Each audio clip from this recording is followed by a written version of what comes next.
Hello दोस्तों, आज की वीडियो हम बात करने वाले हैं कॉन्ट्रैक्टर के बेसिक नॉलेज के बारे में। यानी कि ये कॉन्ट्रैक्टर है, कॉन्ट्रैक्टर के बेसिक नॉलेज आपको कंप्लीट मालूम होना चाहिए कि इसके एनओएनसी कैसे चेक किया जाता है, इसका पावर कॉन्ट्रैक्ट कैसे चेक किया जाता है, इसका कॉइल कैसे चेक किया जाता है। ये सारा चीज़ आपको कन्फर्म आना चाहिए। कन्फर्म मतलब बिल्कुल कन्फर्म है। यानी कि कोई यदि आपसे पूछ दे कि कॉन्ट्रैक्टर को चेक करना है तो बिल्कुल आपको कन्फर्म इसको हर एक तरह से चेक करना आना चाहिए।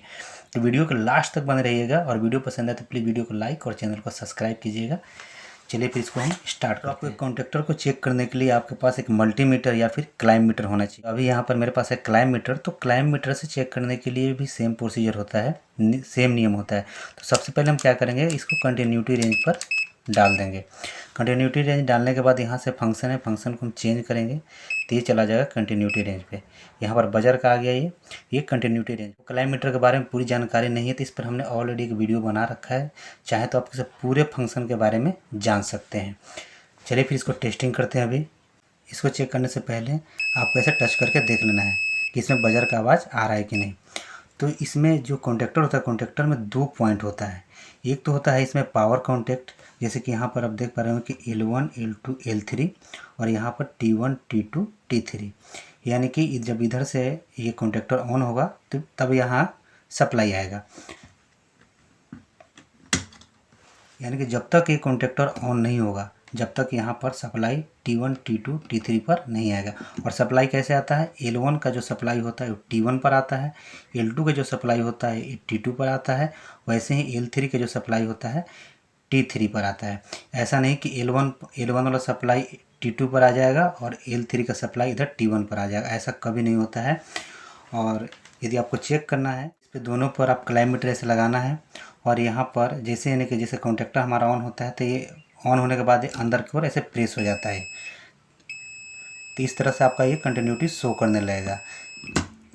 जब हम इसमें T2 पर लगाते हैं, L1 और T2 पर, देखिए इसमें कोई सप्लाई यानी कोई कंटिन्यूटी नहीं दिखाएगा ये।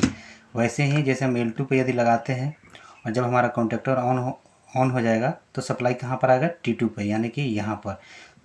यानी कि इस टाइप से जैसे ही ऑन होगा ये T2 पर आ जाएगा, वैसे ही L3 पर आएगा।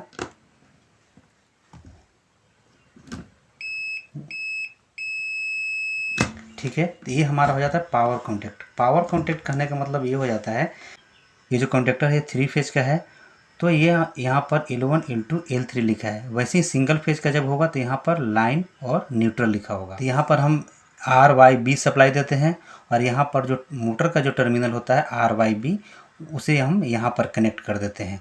तो ये हमारा हो गया पावर कॉन्टैक्ट। लेकिन इस पावर कॉन्टैक्ट से केवल हमारा काम नहीं चलने वाला, इसमें हमें एक्सिलरी कॉन्टैक्ट भी होना चाहिए। तो यहाँ पर देखिए एक्सिलरी कॉन्टैक्ट है, NO है, NC है, इधर भी NO है, NC है। तो NO NC हम इस कॉन्टैक्टर को होल्डिंग के लिए या फिर स्विचिंग या फिर इंडिकेटर के लिए हम यूज करते हैं। वो भी किस तरह काम करता है, जब हमारा कॉन्टैक्टर ऑन होता है तब ये NO काम करेगा।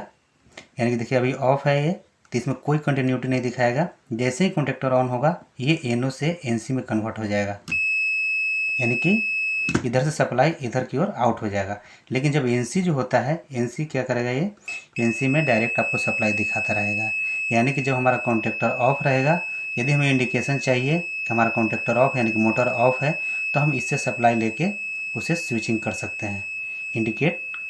और उसके बाद क्या होता है, इसमें कॉइल होता है। कॉइल के लिए हमें कहीं भी आप देखेंगे, किसी भी कॉन्टैक्टर में देखेंगे तो एक चीज़ लिखा रहेगा यहाँ पर A1 और दूसरी जगह A2। ये आपको एकदम बिल्कुल कंफर्म हो जाना है कि A1 और A2 यदि लिखा हुआ है तो ये हमारा इस कॉन्टैक्टर के कॉइल का सप्लाई है।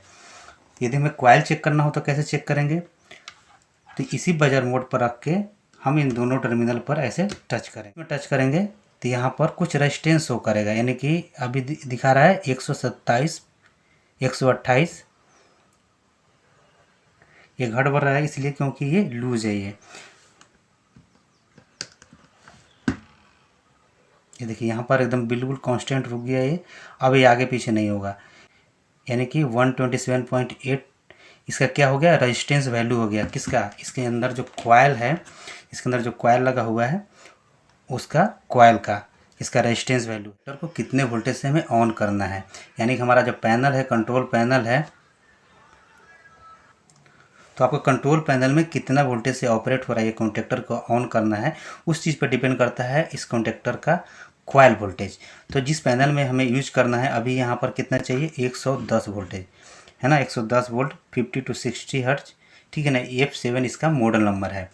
तो आपको ये चीज़ ध्यान देना होता है किसी भी कॉन्टैक्टर को लेते वक्त, यानी कि आप खरीद रहे हैं तो आपको या फिर पैनल में लगा रहे हैं तो आपको ये चीज़ पर ध्यान रखना होता है कि हम जिस पैनल में लगा रहे हैं या फिर जिस काम के लिए लगा रहे हैं तो वहाँ पर हमें कितना वोल्ट के कंट्रोल सप्लाई है, ठीक है ना। बहुत जगह होता है कि 3 फेज का ही है तो यहाँ पर भी 415 वोल्ट लिखा होगा इसमें और 415 वोल्ट का ही सप्लाई दिया जाता है। कॉन्टैक्टर में आप और चेक क्या कर सकते हैं, कभी कभी क्या होता है कि ये पैनल में ऑलरेडी लगा हुआ है लेकिन क्या होता है कि इधर आपका कॉन्टैक्टर ऑन तो होता है ये, ठीक है, लेकिन इधर सप्लाई नहीं मिल पाता है। तो हम वैसे ही कंटिन्यूटी चेक करेंगे, यानी कि ऐसे यहाँ पर रखेंगे और यहाँ पर ऐसे दोनों तरफ रखेंगे प्रोब और ये प्रेस करके देखेंगे तो ये हमारा कंटिन्यूटी शो करना चाहिए।